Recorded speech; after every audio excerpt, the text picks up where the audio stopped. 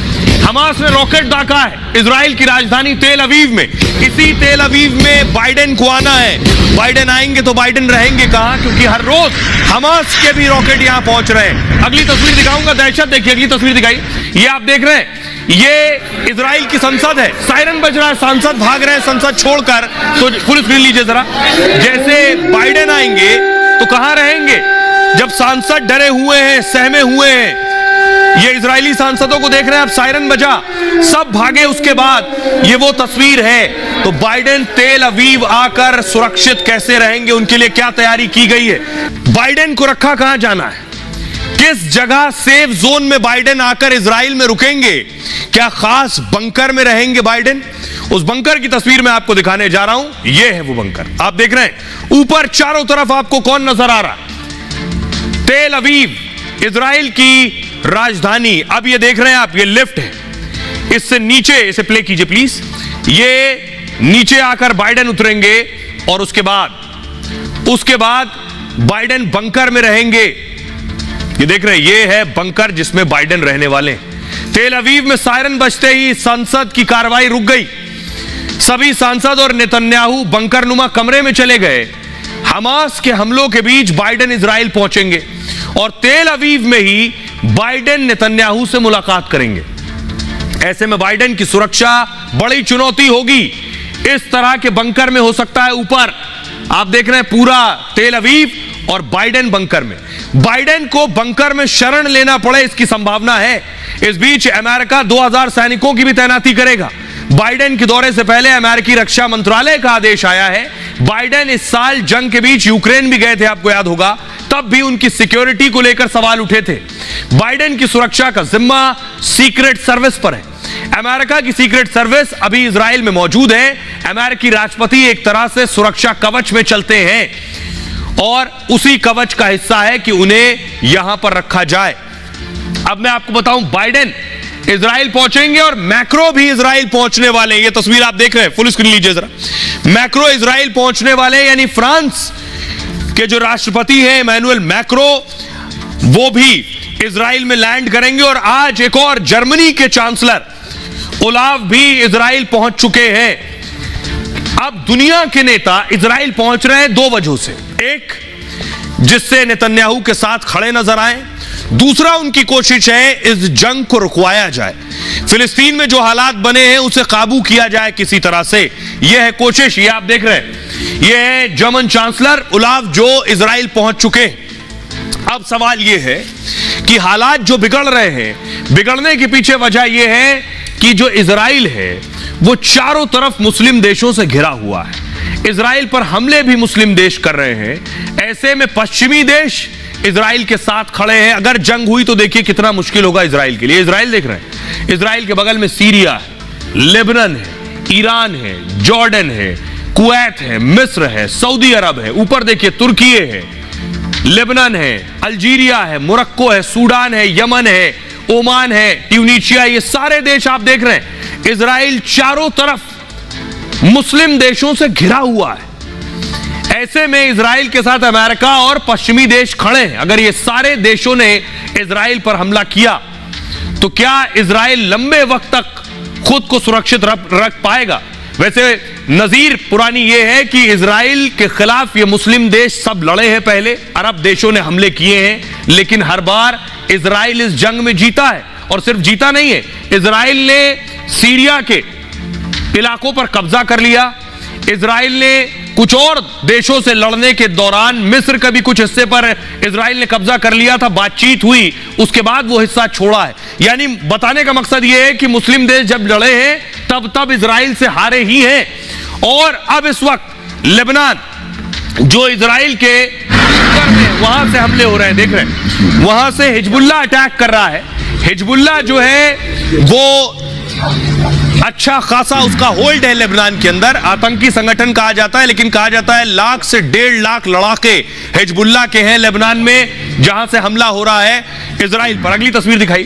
दूसरी तरफ सीरिया है, सीरिया से भी अटैक हो रहा है। ये वो तस्वीर आप देख रहे हैं, सीरिया पर इजराइल भी अटैक कर रहा है। बताने का मकसद ये है कि कई मोर्चे जंग के खुल जाएंगे। लेबनान, सीरिया, कुछ और देशों से भी लड़ाई करनी पड़ सकती है, इसलिए इजराइल इस बात को समझ रहा है। अब सोचिए जरा, इजराइल अब तक गाजा में क्यों नहीं घुसा? इसके पीछे 4-5 वजह। उनमें से एक वजह क्या है वो भी समझ रहा है, इन सब से लड़ना पड़ेगा।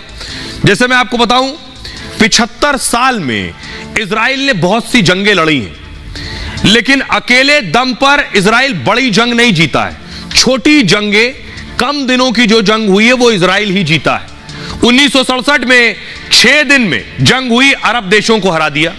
2012 में हमास से उसकी जंग हुई जो 1 हफ्ते चली। 2014 में हमास से जंग हुई, 48 दिन चली। तो इजराइल को नुकसान भी हुआ था। 2021 में इजराइल हमास में 11 दिन युद्ध चला।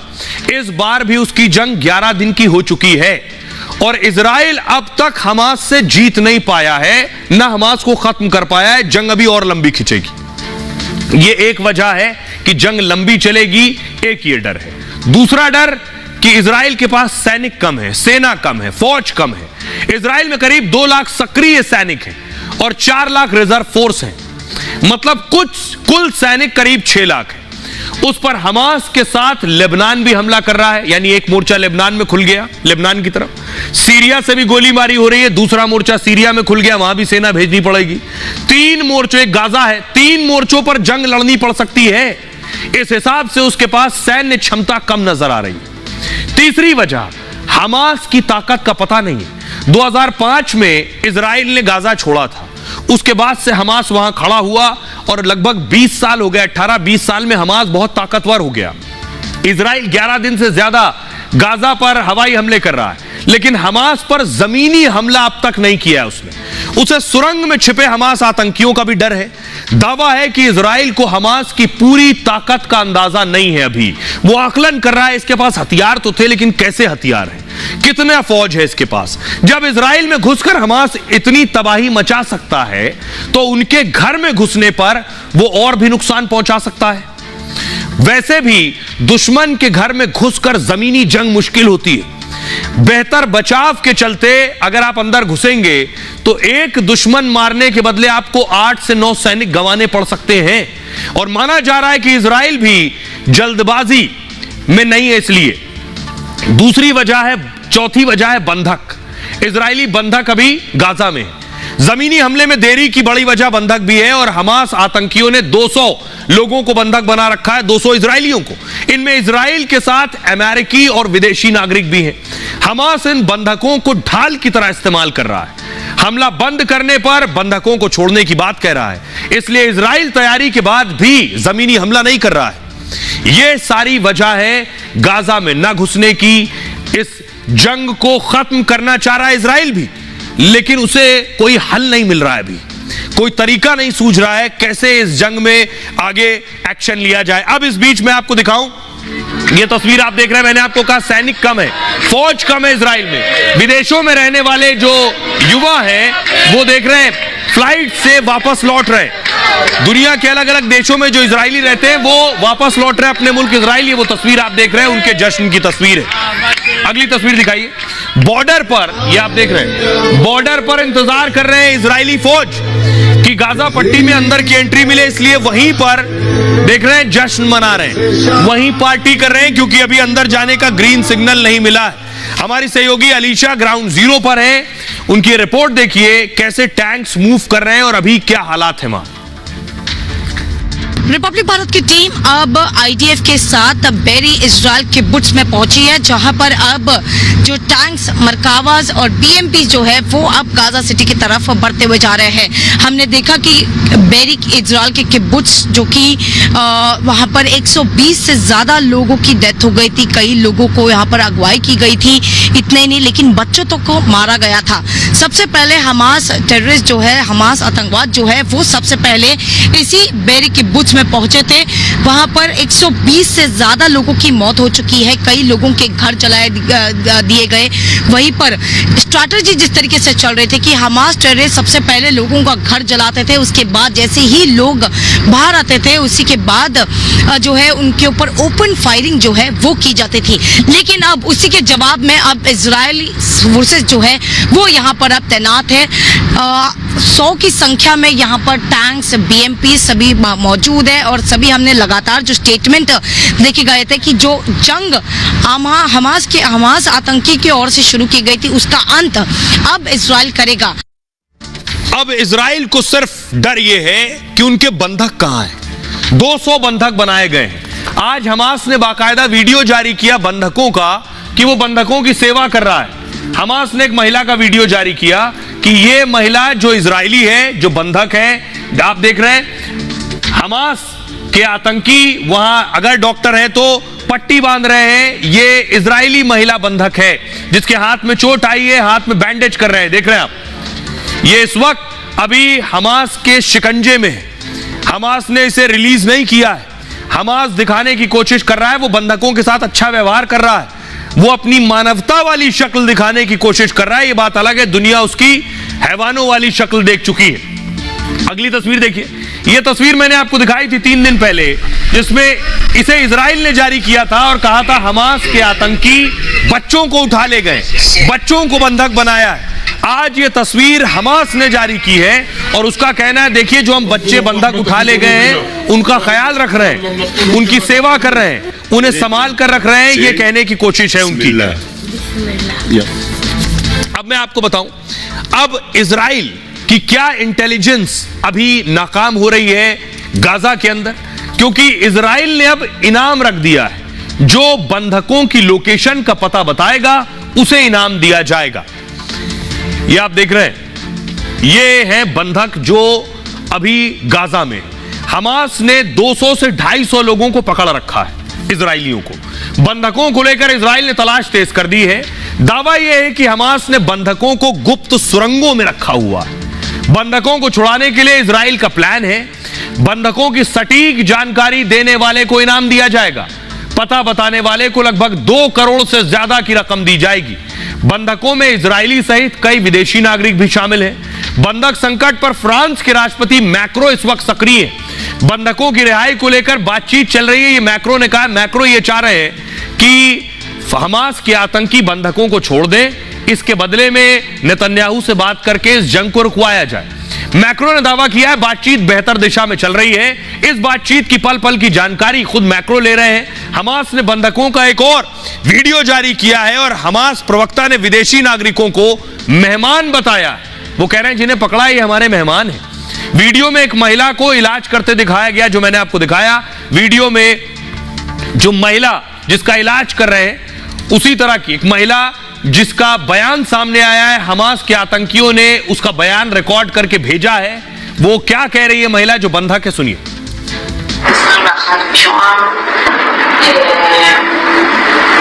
כרגע אני נמצאת בעזה, חזרתי ביום לפנות בוקר, ביום שבת לפנות בוקר מאזור שדרות, הייתי במסיבה, נפצעתי קשה מאוד ביד, לקחו אותי לעזה, ניתחו אותי ביד בבית חולים 3 שעות, דואגים לי, מטפלים בי, נותנים לי תרופות, הכל בסדר. אני רק מבקשת שיחזירו אותי הביתה כמה שיותר מהר, למשפחה שלי, להורים שלי, לאחים שלי. בבקשה תוציאו אותנו מפה כמה שיותר מהר. अभी इजराइल अंदर नहीं घुस रहा क्योंकि बंधक अंदर है गाजा में, लेकिन एयर स्ट्राइक कर रहा है। कैसे मार रहा है ये देख रहे हैं। ये आज हेडक्वार्टर, हमास के हेडक्वार्टर पर हमला किया गया। ये देख रहे हैं, पूरा हेडक्वार्टर तबाह कर दिया गया। बताइए, बताया जाता है ये हमास का हेड ऑफिस था, यहां सीधे आकर एयर स्ट्राइक की है इजरायली सेना ने। लेकिन एक और बड़ा कमांडर गिरफ्तार किया गया है। ये है कमांडर, ये हमास के शूरा का बड़ा नेता बताया जा रहा है, जिसकी गिरफ्तारी हुई है। अगली तस्वीर दिखाइए। ये जो आप देख रहे हैं, ये इसे गिरफ्तार किया गया है। इजराइल के सेना ने गिरफ्तार किया है इस तरह के कमांडर्स को, नेताओं को जो बड़ा रोल पीछे से प्ले करते हैं, उनकी गिरफ्तारी इस वक्त हो रही है।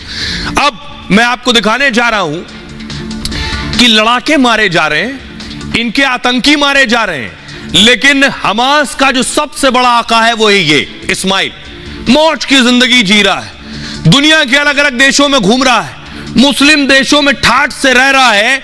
अगली तस्वीर इसकी दिखाइए जरा। ये देख रहे हैं, ईरान के नेताओं से मिल रहा है, दुनिया के मुस्लिम देशों के नेताओं से टच में है, मिलता है, जुलता है, ऐश की जिंदगी जी रहा है। लेकिन वहां फिलिस्तीन में लोग भी मारे जा रहे हैं, लड़ाके भी मारे जा रहे हैं, इसके आतंकी भी मारे जा रहे हैं, ये मौज में है। अगली तस्वीर दिखाई। ये देख रहे हैं, बड़े बड़े चार्टर्ड विमानों से भी ये घूमता है यहां से वहां। तो सवाल यह है कि मुखिया मौज में है और लड़ाके कब्र में है। रिपोर्ट देखिए।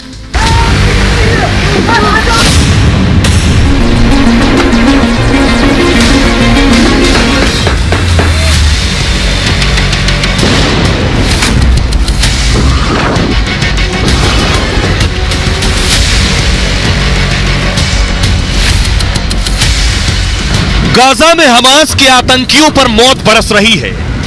जान बचाने के लिए वो सुरंगों से सुरक्षित ठिकानों की ओर भागते फिर रहे हैं, लेकिन हमास का अरबपति मुखिया आराम से विदेशों की सैर कर रहा है।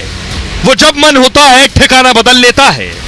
कभी वो अरब देश के नेताओं के साथ बैठक करता है, तो कभी कतर और तुर्की की मेहमान नवाजी का लुत्फ उठाता है।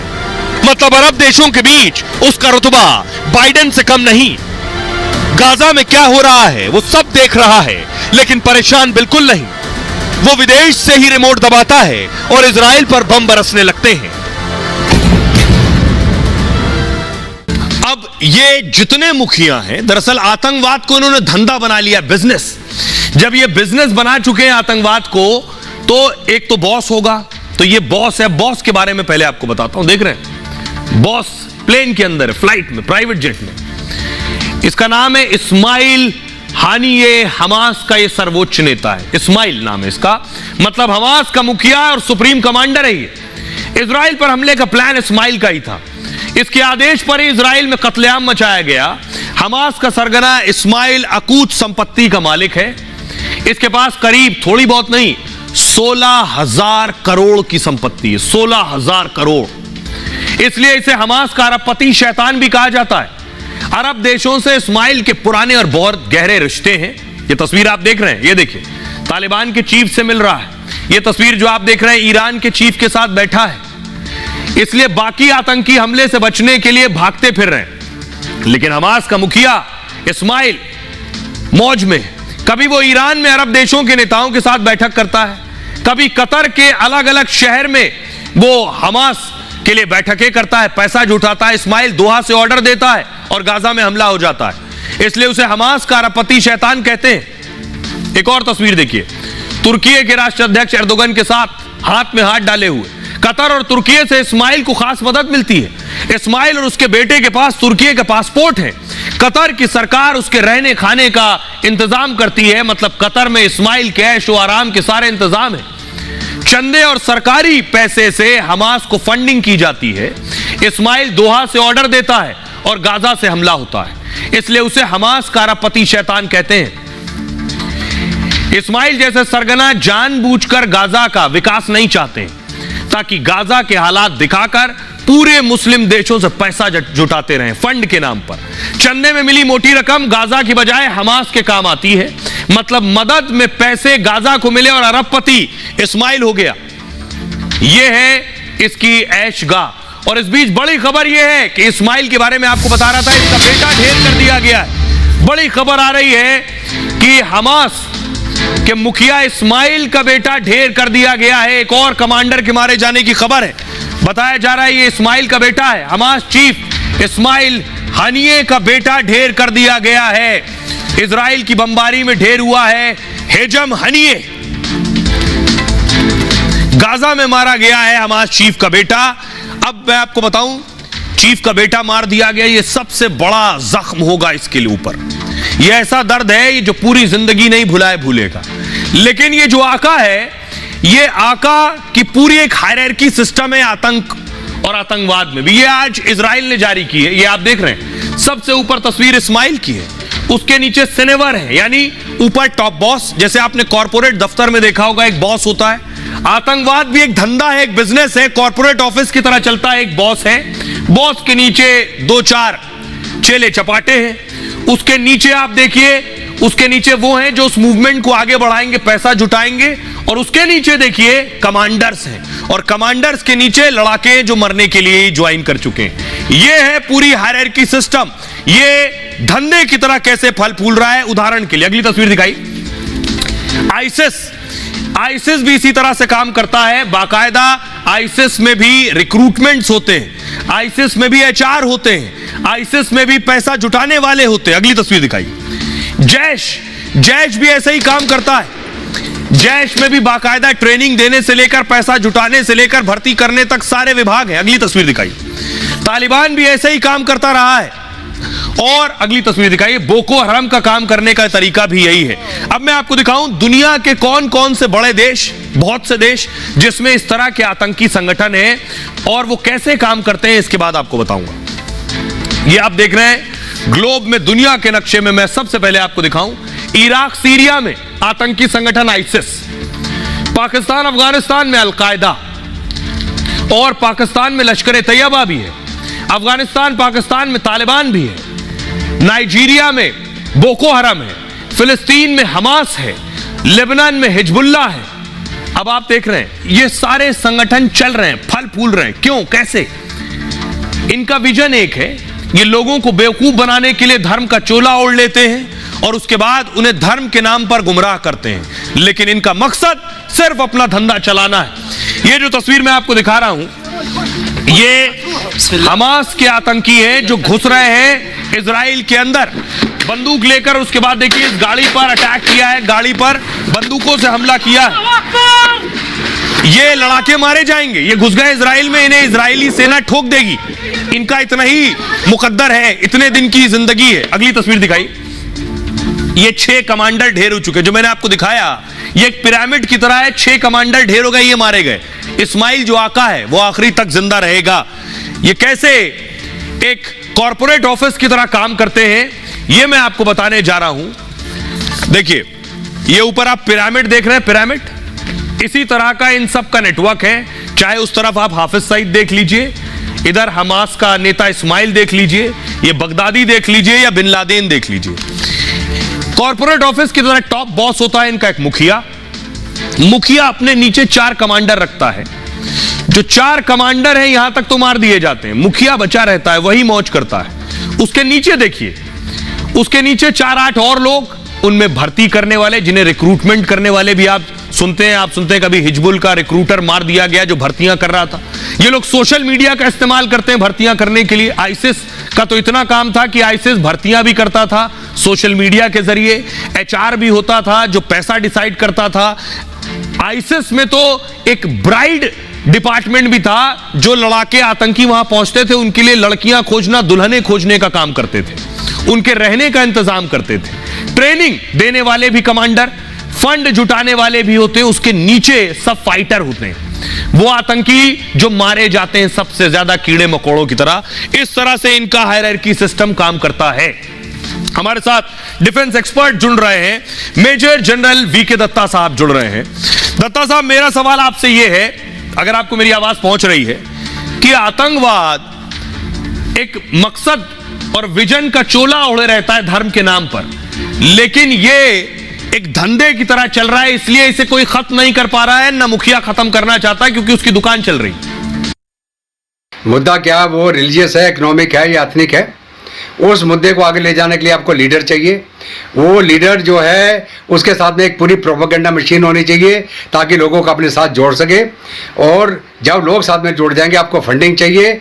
फंडिंग कहाँ से आएगी? आप पैसा उगाही करेंगे, आप डोनेशंस लेंगे कि बाहर के मुल्कों से पैसा मंगाएंगे, तो इस प्रकार आप पैसा इकट्ठा करेंगे। जब पैसा आ जाएगा तो आप हथियार असला खरीदेंगे और हथियार असले का इस्तेमाल करके उस गवर्नमेंट या उस मुल्क के साथ आप लड़ने की कोशिश करेंगे जिसके खिलाफ ये आप मुद्दा चला रहे हैं। कि कोई भी बड़े मूवमेंट जो दुनिया में हुए हैं, उनका जो लीडरशिप है वो हमेशा मौज मस्ती मारता है और नीचे वाले लोगों को मरने के लिए छोड़ देता है या उनके माध्यम से उसको मूवमेंट को चलाता रहता है। तो इसलिए ये आप बिजनेस समझ के चलें। आप कहीं भी दुनिया में देख ले, चाहे ISIS हो, हमास हो, हिजबुल्ला हो, वो सारे के सारे जो लोग हैं वो इस कार्रवाई के तहत पैसे की उगाही कर रहे हैं, कार्रवाई कर रहे हैं और आगे चल के उसका जो है नाजायज फायदा उठा रहे हैं। दत्ता साहब जो बात कह रहे हैं, मारा कौन जा रहा है? आम सिविलियन, आम नागरिक, फिलिस्तीन में रहने वाला आम इंसान मारा जा रहा है, बेघर हो गया है। ये तस्वीर आप देख रहे हैं, लोग अपने घरों को छोड़कर जा रहे हैं, आतंकी मौज में है, आका विदेश में है, लोग गाड़ियों से निकल कर जा रहे हैं दक्षिणी गाजा की तरफ। दक्षिणी गाजा पर पहुंचने के बाद वो इजिप्ट की तरफ देख रहे हैं, मिस्र की तरफ इस नजर से देख रहे हैं कि शायद उन्हें अंदर बुला ले। देख रहे हैं, ये मिस्र के बॉर्डर पर बहुत से ट्रक्स खड़े हैं जो अंदर आना चाहते हैं, सामान लेकर आ रहे हैं। ये वो ट्रक की तस्वीरें आप देख रहे हैं। ये गाड़ियों का लंबा काफिला इंतजार में है कि बॉर्डर खुले तो हम दाखिल हो, लेकिन बॉर्डर बंद है।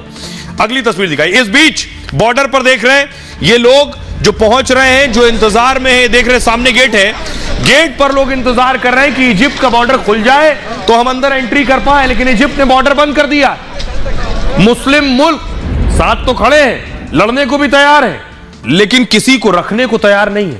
और ये देखिए, इस बीच इजराइल ने इजिप्ट बॉर्डर पर धमाका कर दिया जहां लोग इंतजार कर रहे थे। तो सवाल यह है कि आखिर जो लोग फिलिस्तीन में रह रहे हैं और जो जाना चाहते हैं, वो दरअसल उन्हें मुस्लिम देश क्यों नहीं स्वीकारने को तैयार हैं? जो लड़ाई करने को तो तैयार है, लेकिन इन्हें रखने को तैयार नहीं है। इजराइल के पलटवार से फिलिस्तीन संकट में, उत्तरी गाजा खाली करने के आदेश दिए जा चुके हैं। 5 लाख फिलिस्तीनी उत्तर गाजा से दक्षिण गाजा की तरफ चले गए। कई मुस्लिम देश फिलिस्तीन के समर्थन में बयान दे रहे हैं, लेकिन फिलिस्तीनी नागरिकों को शरण देने को तैयार नहीं है। आपको जानकर ताज्जुब होगा, जॉर्डन का जो हिजबुल्ला है वो बम तो फेंक रहा है इजराइल की तरफ, लेकिन जॉर्डन ने फिलिस्तीनी नागरिकों को शरण देने से इनकार कर दिया है। जॉर्डन के किंग अब्दुल्ला ने शरणार्थियों को खतरा बताया है। जॉर्डन के साथ ही मिस्र भी शरणार्थियों को आने नहीं दे रहा है। रेगिस्तान में, मिस्र के रेगिस्तान में रहने को, रखने को तैयार नहीं। मिस्र ने कहा है कि उनको उनकी मदद करने की अपनी सीमाएं हैं। 90 लाख फिलिस्तीनी प्रवासी पहले से मिस्र में रह रहे हैं। सूडान, सीरिया, यमन, लीबिया में भी फिलिस्तीनी रिफ्यूजीज पहले से रह रहे हैं। जंग के बीच कोई भी देश शरणार्थियों को अभी शरण नहीं देना चाहता है, यह है हकीकत। एक बड़ा सवाल यह है कि आखिर भविष्य क्या है इजराइल और फिलिस्तीन का। क्या भविष्य यह है कि ये दो अलग मुल्क बन जाएं, या दो अलग मुल्क बनने के बाद भी ये शांति से नहीं रह सकते। सुनिए जरा क्या कुछ कह रहे हैं विदेश मामलों के जानकार रविंदर सचदेवा साहब। समाधान कोई नहीं है, परंतु कुछ 50% कुछ थोड़ा बोड़ा माहौल क्रिएट किया जाएगा, पर समाधान कोई कुछ नहीं। क्योंकि देखिए, अगर पैलेस्टाइन का स्टेट बनना है, जो कि एक वाजिब डिमांड है, भारत भी सपोर्ट करता है, अमेरिका भी, यूएन भी, दुनिया भर कहते हैं पैलेस्टीन की स्टेट होनी चाहिए, तो इस मसले का समाधान बहुत ही मुश्किल है। और इस समय भी जो ये इजराइल गाजा पे वॉर कर रहा है, इसका भी कोई आउटकम नहीं है। इजराइल कितने हमस को कैसे निकाल देगा? 40,000 अगर हमस हैं फाइटर्स, एक आतंकी के पीछे करीब 5 सपोर्ट हार्डकोर होते, दैट मींस 2 लाख हमस हैं। अब 2 लाख हमस को मारने के लिए अभी भी आप देख रहे हैं, जब कोई भी बॉम्बिंग्स हो रही है, कुछ सिविलियंस मारे जा रहे हैं, तो करीब आधे सिविलियंस और आधे आतंकी मारे जाते हैं। तो अगर आपको 2 लाख आतंकी मारने हैं, यानी कि आपको करीब 4 लाख लोगों को एलिमिनेट करना पड़ेगा। और आइए खबरों में आगे बढ़ते हैं, और अब बात देश की एक बड़ी खबर की। आज एक बड़ा फैसला आया, समलैंगिक शादी को ना। सुप्रीम कोर्ट से बड़ा फैसला आया कि समलैंगिक अपनी शादी की मांग कर रहे थे। उनकी मांग थी कि हमें भी देश में शादी का अधिकार दिया जाए, हमें भी रहने की आजादी है, तो हमारा एक राइट है कि हमें शादी का भी अधिकार दिया जाए। तो सुप्रीम कोर्ट से क्या आज फैसला आया, जरा रिपोर्ट देखिए।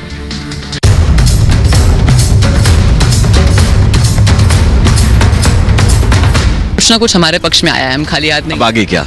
अब आगे यही कि हम जैसे आप जी रहे हैं खुले में, वैसे हम लोग भी खुले में जी पाए। शादी करना चाहता हूँ, ये मेरी ह्यूमन राइट्स है, हमारी कॉन्स्टिट्यूशनल राइट्स है, तो हमें सुप्रीम कोर्ट को तो देना ही पड़ेगा। हमें दिखाइए इक्वालिटी कहाँ पर है। देश का लंबा इंतजार खत्म हुआ। सुप्रीम कोर्ट ने आज बड़ा और ऐतिहासिक फैसला सुनाया। यह फैसला किसी के लिए खुशी तो किसी के लिए गम लेकर आया, लेकिन जिसके लिए गम था उसके लिए उम्मीदें भी छोड़ गया। सुप्रीम कोर्ट ने समलैंगिकों को शादी की इजाजत देने से इनकार कर दिया, इसे गैर संवैधानिक बताया, इसे मूलभूत अधिकारों से बाहर रखा, लेकिन इतना जरूर कहा कि इस बारे में सरकार विचार करे, क्योंकि कानून की व्याख्या का अधिकार कोर्ट को है, कानून बनाने का अधिकार केवल संसद और सरकार को है। जो लीगलाइज की जो फाइट है या जो लड़ाई है, ये थोड़ा टाइम लेगी, क्योंकि कुछ बदलाव, बड़ा बदलाव सोसाइटी में लाने के लिए थोड़ा सा सब्र तो करना ही पड़ता है। हमारी जंग जो है वो जारी है, हमें लड़ते रहना है।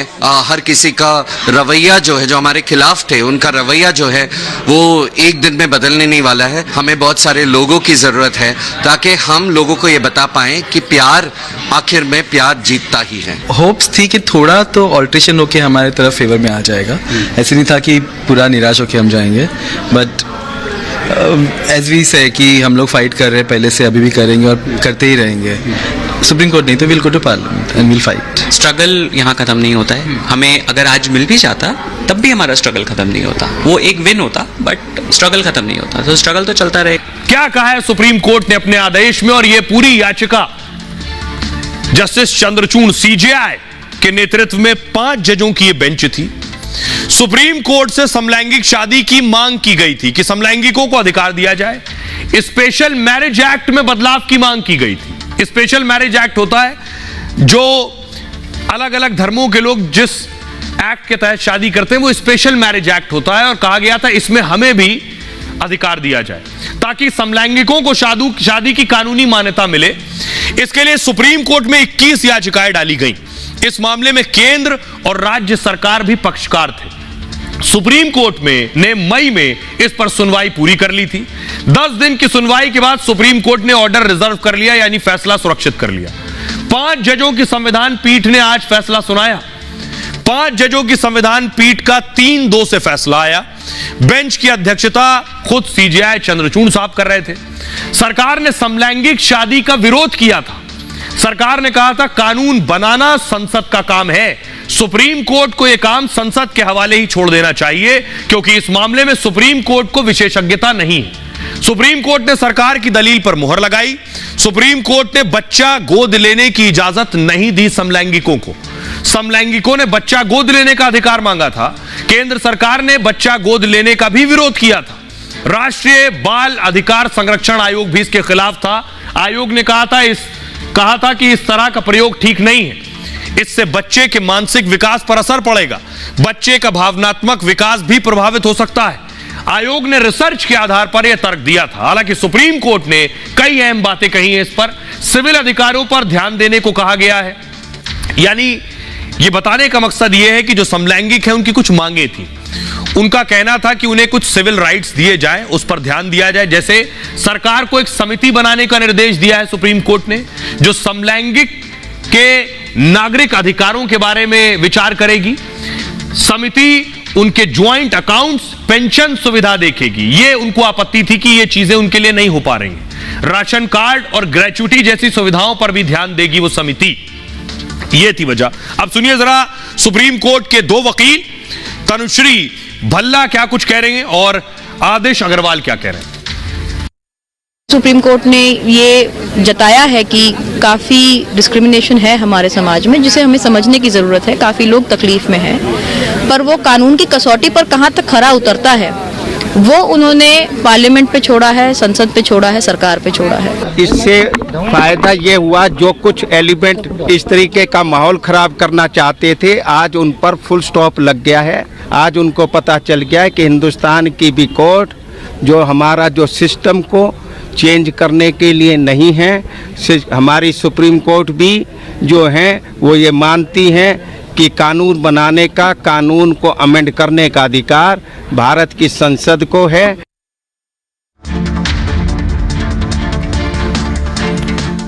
और आइए खबरों में आगे बढ़ते हैं। आज की एक और बड़ी खबर है, निठारी का आखिर गुनहगार कौन है। कल फैसला आया, इन दोनों को हाईकोर्ट ने बरी कर दिया। तो जो हत्याएं हुई उनका आखिर जिम्मेदार और दोषी कौन है? उन्हें क्या किसी ने नहीं मारा है? ये एक और आरुषि कांड हो गया है क्या कि आरुषि की हत्या किसी ने नहीं की? अब अगली तस्वीर आपको दिखाऊं कि इनके घर पर लोगों ने गुस्से में पत्थर चलाए। ये देख रहे हैं आप, पुलिस स्क्रीन लीजिए जरा तस्वीर। लोगों में गुस्सा है, जिन्होंने अपनों को खोया है। इन पर आरोप लगे कि इन्होंने बच्चों को काटा, इन पर आरोप लगे इन्होंने महिलाओं बच्चियों की हत्या की है, और ये बाइज्जत बरी हो गए हाईकोर्ट से।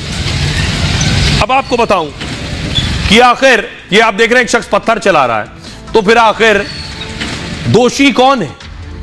मासूमों को मारने वाला कौन है? नोएडा के निठारी कांड पर अब सवाल खड़े हो रहे हैं। यह मामला आपको याद होगा, जब सुर्खियों में आया लोगों की रूह कांप गई कि दिल्ली से सटे नोएडा में कोई इस तरह से निर्मम तरीके से लोगों को मार के पका के भी खा सकता है। हाईकोर्ट के फैसले के बाद यह सवाल खड़े हुए हैं। कोर्ट ने डिटेल में सुनवाई के बाद फैसला दिया।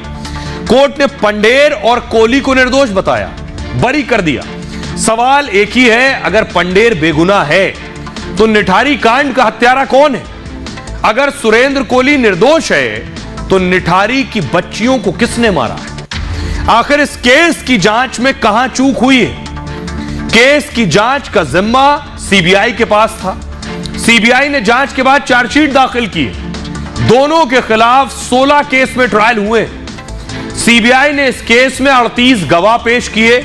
कोर्ट में 305 दिनों तक सुनवाई हुई। कई केस में फांसी की सजा सुनाई गई। निचली अदालत ने फांसी की सजा सुनाई, लेकिन हाईकोर्ट में पूरा मामला पलट गया।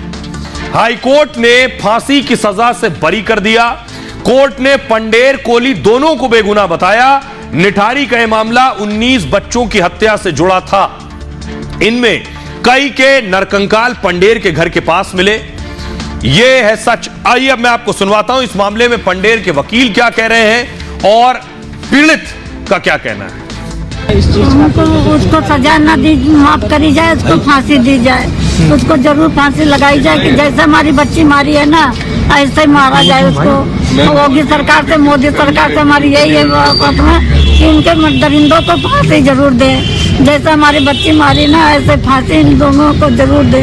2 अपील्स थी, यानी 2 रेफरेंस थी, जिसमें फांसी हुई थी सेशंस कोर्ट से, सेशंस कोर्ट गाजियाबाद से। दोनों मुकदमों में आज इलाहाबाद हाईकोर्ट ने मोनिंदर सिंह पंडेर को बरी कर दिया है। बाइज्जत बरी कर दिया। सुरेंद्र कोहली को भी बाकी जितने भी अपीलें यहाँ पर थी सब में बरी कर दिया गया। सर पूरा इन्वेस्टिगेशन अंडर चैलेंज है हाई कोर्ट के। अभी तक तो जो हमने देखा है उन्होंने इन्वेस्टिगेशन जिस तरीके से मुकदमे में फांसी हुई इन सब पे सवाल खड़े किए। अब आइए आपको इस मामले के बारे में जरा बताएं। ये पूरा मामला 2006 का है और जब पंढेर नोएडा में रहता था, नोएडा के सेक्टर 31 की कोठी में, पंढेर की इस कोठी का नंबर था D5। 2005 में पंजाब से यहां रहने आया। पंढेर ने वहां एक युवती को बुलाया था, युवती को नौकरी के बहाने बुलाया गया, लेकिन वो युवती अपने घर नहीं लौटी। उसके पिता ने गुमशुदगी की रिपोर्ट लिखवाई। रिपोर्ट नोएडा के सेक्टर 20 थाने में लिखवाई गई, जिसकी जांच के दौरान सनसनीखेज खुलासे हुए। उस जांच से यह पूरा राज खुला। मनिंदर सिंह पंढेर के घर के पीछे नरकंकाल मिले। पुलिस को 19 महिलाओं और बच्चों के नरकंकाल मिले। इनमें ज्यादातर आसपास के बच्चे बच्चियों के थे, वो गुमशुदा थे, लापता थे। जिसके बाद मामला सीबीआई को सौंपा गया। सीबीआई ने जांच की, पंढेर को गिरफ्तार कर लिया गया। उसके साथ नौकर सुरेंद्र कोहली को भी गिरफ्तार किया गया और गाजियाबाद की निचली अदालत में सुनवाई हुई। कई मामलों में दोनों को सख्त सजा सुनाई गई। दोनों को निचली अदालत ने फांसी की सजा सुनाई, लेकिन हाई कोर्ट पहुंचते पहुंचते दोनों बरी हो गए। अब सीबीआई सुप्रीम कोर्ट जाने की बात कर रही है इस मामले में, लेकिन लोगों का गुस्सा यह है कि लोग इनके घरों पर पत्थर चला रहे हैं। ये वो लोग हैं जो आसपास रहते हैं, इनमें इसलिए गुस्सा है। खबरों में आगे बढ़ते हैं। आइए खबरों में आगे बढ़ते हैं। आज की एक और बड़ी खबर है। खबर यह है कि भारत की एक और बड़ी छलांग, चांद पर भारतीय के पड़ेंगे कदम, यानी अब मानव भेजा जाएगा चांद पर। बड़ा मिशन। प्रधानमंत्री नरेंद्र मोदी उसी का प्रेजेंटेशन ले रहे हैं। खुद आप देख रहे हैं जितेंद्र सिंह साहब बैठे हैं और इसरो चीफ सोमनाथ भी मौजूद हैं। वो प्रेजेंटेशन दे रहे हैं पीएम मोदी को। अब तैयारी है कि चंद्रयान तो लैंड हो गया चांद पर, इंसान भेजा जाए। जरा रिपोर्ट देखिए।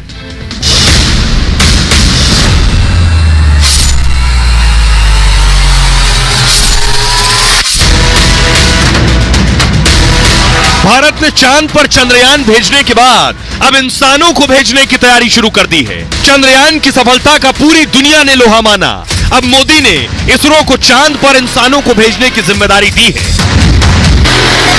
मोदी ने इसको लेकर इसरो के वैज्ञानिकों के साथ एक बड़ी बैठक की। मोदी ने कहा कि दुनिया इसरो की ताकत देख चुकी है, अब भारत को अनंत ब्रह्मांड के रहस्यों को सामने लाना है।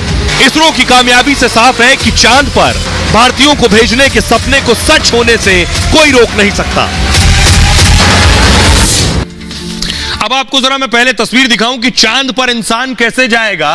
उससे पहले अंतरिक्ष में इंसान को भेजना है। यह है गगनयान जो तैयार हो गया है। यह अगले कुछ दिनों में अंतरिक्ष पे जाने वाला है। अगली तस्वीर दिखाइए जरा।